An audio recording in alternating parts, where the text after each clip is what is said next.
जय गुरु जी। दोस्तों, एक बार फिर से आपका अपना प्रिय आरजे आदि कश्यप मुंबई चा मानुस और आपके लिए लेकर आया है आपका मनपसंद प्रोग्राम पॉजिटिव कर्मा। दोस्तों, आज पॉजिटिव कर्मा एपिसोड नंबर है 773 यानी कि 773 और इसमें मैं आपको एक छोटी सी कविता और साथ में एक लघु कथा सुनाने वाला हूँ। कविता का शीर्षक है मैंने जीवन में सीखा और लघु कथा का शीर्षक है मीठा। दोनों ही बहुत सुंदर हैं, बहुत ही अच्छी हैं, बहुत ही और रोचनीय हैं और मुझे उम्मीद है कि आपको पसंद आएगी। शुरुआत करता हूं इस कविता की कुछ इस प्रकार। शीर्षक है मैंने जीवन में सीखा। मैं अकेला आया हूं और अकेले ही जाना पड़ेगा। मैंने जीवन में सीखा। ज्यादातर लोग तभी मेरे साथ हैं जब उन्हें मेरी जरूरत है। स्वार्थ सर्वोपरि है। मैंने जीवन में सीखा यदि मैं किसी की ज्यादा देखभाल करूंगा तो मैं उसके द्वारा बोझ समझा जाऊंगा। मैंने जीवन में सीखा किसी करीबी द्वारा बोल गया छोटा झूठ किसी बड़े हास्य से भी ज्यादा तकलीफ दे सकता है। मैंने जीवन में सीखा मर्यादा से बाहर जाकर की गई मदद सदा कष्टों का कारण बनती है। और अंत में मैंने जीवन में सीखा अपने से और लोगों से प्यार करना, किंतु किसी से कोई उम्मीद रखे बिना, किसी से कोई उम्मीद रखे बिना। दोस्तों, कितनी मार्मिक कविता थी। मैंने जीवन में सीखा। हर व्यक्ति, हर इंसान जीवन में कुछ ना कुछ सीखता है और कवि ने इस कविता के माध्यम से बताया कि उसने जीवन में क्या सीखा है। आरजे आदि विशेष कुछ अलग हो जाए। एक कहानी लघु कथा जिसका शीर्षक है मीठा और जो भेजने वाली है वो है मीनू। मीनू जी हमारे अवर डिवाइन गुरु जी के ग्रुप में है। उन्होंने ये कहानी भेजी है और मुझे उम्मीद है कि ये कहानी बहुत अच्छी है, आप लोगों को भी पसंद आएगी। शुरुआत करता हूं इस कहानी की कुछ इस प्रकार जिसका शीर्षक है मीठा। अरे पंडित जी, आपने तो मीठा लिया ही नहीं। ये थोड़ी खीर और ये गुलाब जामुन खाइए पंडित जी। वो क्या है ना, हमारे ससुर जी को मीठा बहुत पसंद था। रेखा भाभी ने पंडित जी से कहा। आज पिताजी की तेहरवी थी जिसके ब्राह्मण भोज में यह बातचीत हो रही थी। करुणा दूर बैठी बैठी सब देख रही थी।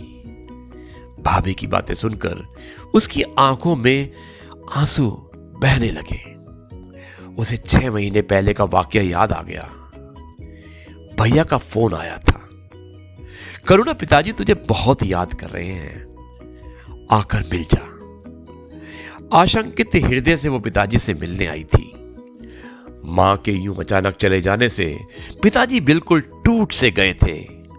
पिताजी की पसंद नापसंद का हर वक्त ध्यान रखने वाली मां, उन्हें खाने के बाद हमेशा मीठा परोसने वाली मां अब दुनिया में नहीं थी। और अब गृहस्थी की पूरी बागडोर भाभी के हाथ में थी। देखो जीजी, अम्मा की बात अलग थी। अब इस महंगाई के जमाने में रोज रोज मीठा तो बना नहीं सकते ना। फिर इस उम्र में ज्यादा मीठा खाना भी नहीं चाहिए। वो इसलिए मैंने पिताजी के कमरे में गुड़ का डब्बा रख दिया है, जब मन करे खा ले। और भाई, अब तो ऐसे ही काम चलाना पड़ेगा। अम्मा की बातें अम्मा के साथ गई। इतना सब भाभी एक बार में कह गई थी और रो में बोल गई। मैंने भैया की तरफ देखा तो वो भी सर झुकाकर कमरे से बाहर निकल गया।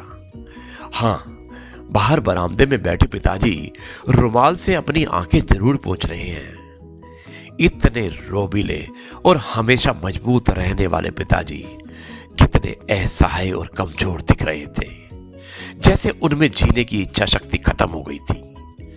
उन्होंने मेरा हाथ अपने हाथ में लेकर धीरे से दबाया और दोनों बाप बेटी वक्त की मान पर मौन चुपचाप आंसू बहा रहे थे।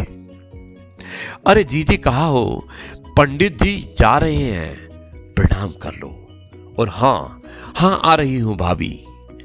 करुणा ने अपने आंसू पोंछे और उठ खड़ी हुई। दोस्तों, कैसी विडंबना है हमारे समाज में।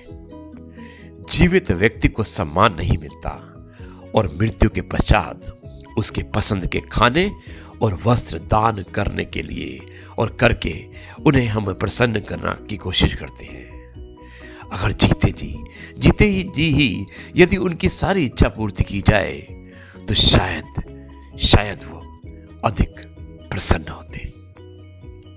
धन्यवाद मीनू, आपने बहुत अच्छी कहानी भेजी थी जिसमें कि एक बहुत ही सच्चा और कड़वा सच आपने भेजा था जिसका शीर्षक था मीठा। ये घर घर की कहानी है और दोस्तों, जैसा इस घर में हुआ है वैसा आपके घर में ना हो, हम ये दुआ करते हैं। अपने बुजुर्गों को हमेशा प्यार कीजिए और उनकी जो इच्छाएं हैं उन्हें पूरी करने की कोशिश कीजिए, क्योंकि वो आपकी वजह से नहीं है बल्कि आप उनकी वजह से हैं। दोस्तों, अब मैं इस कार्यक्रम को यहीं पर समाप्त करता हूं और कल आपसे एक बार फिर मुलाकात होगी कुछ नए कार्यक्रम में। तब तक के लिए कहता हूं नमस्कार। जय हिंद, वंदे मातरम, भारत माता की जय। जय जवान, जय किसान, जय गुरु जी, शुक्राना गुरु जी।